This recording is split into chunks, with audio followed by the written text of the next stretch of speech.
بسم اللہ الرحمن الرحیم۔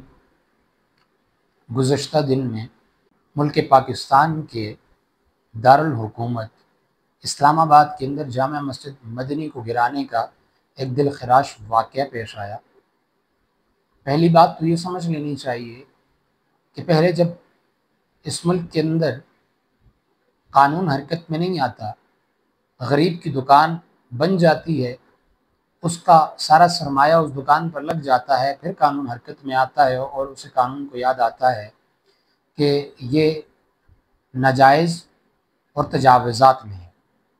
اسی طرح اگر کوئی شخص اپنے سپنوں کا گھر بناتا ہے، اپنی ساری زندگی کی کمائی ایک جگہ پر لگاتا ہے، اس وقت جب وہ پلاٹ بک رہا ہوتا ہے، اس وقت حکومت کو، اداروں کو یہ ہوش نہیں آتا کہ یہاں پر کوئی شخص اپنی زندگی کا کوئی سرمایہ لگانے والا ہے، یہاں پر اس آشیانے کے اندر کسی شخص کی نسل پلے گی، پھولے گی، کسی کی یادیں اس گھر سے وابستہ ہوں گی۔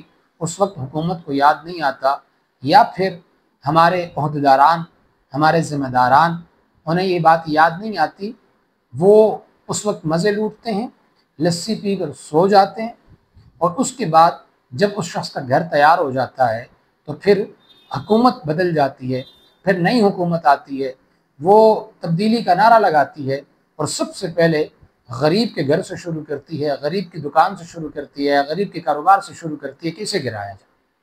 یہ ناجائز تجاوزات کے اندر یہ چیز آئی۔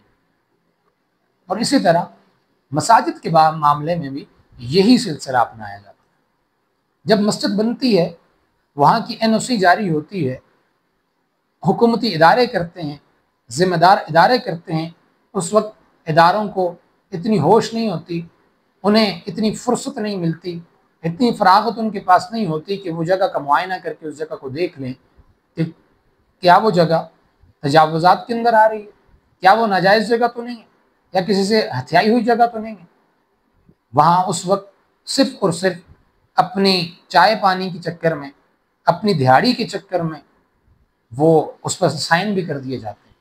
اور جب یہ چیزیں تعمیر ہو جاتی، پھر لوگوں کو یاد آتا ہے، پھر یہی ادارے کھڑے ہوتے ہیں، اور پھر جا کر راتوں رات ملک پاکستان کے اندر اسلام کے نام پر بننے والے ملک کے اندر راتوں رات مسجد کو شہید کر دیا جاتا ہے۔ اور ایسی ایک مسجد نہیں، میں تو بڑا حیران ہوں اس محلے کے اوپر کہ جس محلے کے اندر راتوں رات ایک مسجد گرائی جاتی ہے، دھماکہ ہوتا ہے، وہاں کرینے لگتی ہیں، ملبہ اٹھایا جاتا ہے، لیکن اس محلے کے لوگوں کو یہ خبر نہیں ہوتی کہ بھائی ہمارے محلے میں کچھ لگا ہوا ہے، ہمارے محلے کی مسجد گر چکی ہے، کس طریقے سے گری ہے، کیوں گرائی گئی ہے، محلے کو خبر ہی نہیں۔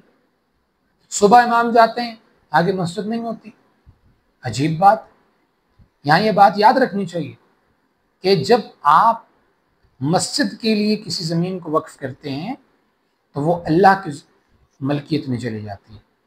جب آپ یہ کہتے ہیں آپ نے کوئی پلاٹ اللہ کے راستے میں وقف کر دیا، آپ اس کا ارادہ کرتے ہیں، تو وہ آپ کی ملکیت سے نکل کر وہ اللہ کی ملکیت میں چلا جاتا ہے۔ پھر دنیا کی کوئی طاقت اسے ناجائز کہہ کر، تجاوزات کہہ کر، یا کوئی بھی نام دے کر اپنی ملکیت میں واپس نہیں لا سکتی۔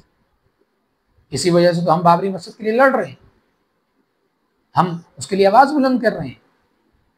وجہ یہی ہے کہ وہ اللہ کی ملکیت ہے، اور مسلمان آج اس جگہ کی بھی حفاظت نہ کر سکے، بڑی بے حسی کی بات ہے۔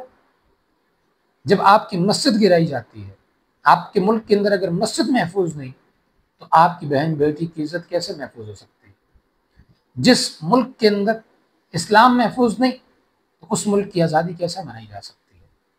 اس لیے حکومت سے یہی مطالبہ الحمدللہ علماء اکرام نے کیا، احتجاج ہوا، اور انتہائی خوشی ہوئی اور محسوس ہوا کہ الحمدللہ آج بھی مسلمانوں کی غیرت زندہ ہے۔ انہیں معلوم ہے کہ ہم نے کس چیز کا دفاع کس طریقے سے کرنا ہے۔ حکومت کو جب معلوم ہوا کہ یہ مسلمانوں کا دیش ہے اور مسلمان یہاں رہتے ہیں اور وہ مسجد کا تحفظ جانتے ہیں، تو مسلمانوں کو اس نے ایک لولی پاپ دیا۔ یہودیوں کی یہ چال تھی کہ وہ کیا کرتے تھے، مسلمانوں کے مذہبی تہواروں کے پر یا شعائر اللہ پر وہ حملہ کرتے، اور وہ دیکھتے تھے کہ اگر مسلمان اس پر اٹھتے ہیں، دیش میں آتے ہیں، سڑکوں پر نکلتے ہیں، وہ پیچھے ہٹ جاتے تھے، اور اگر نہیں ہوتے تھے تو اسی حساب سے وہ سب کو روند کر چلے جاتے تھے۔ تو آج یہ حکومت بھی اسی پالیسی پر چل رہی ہے۔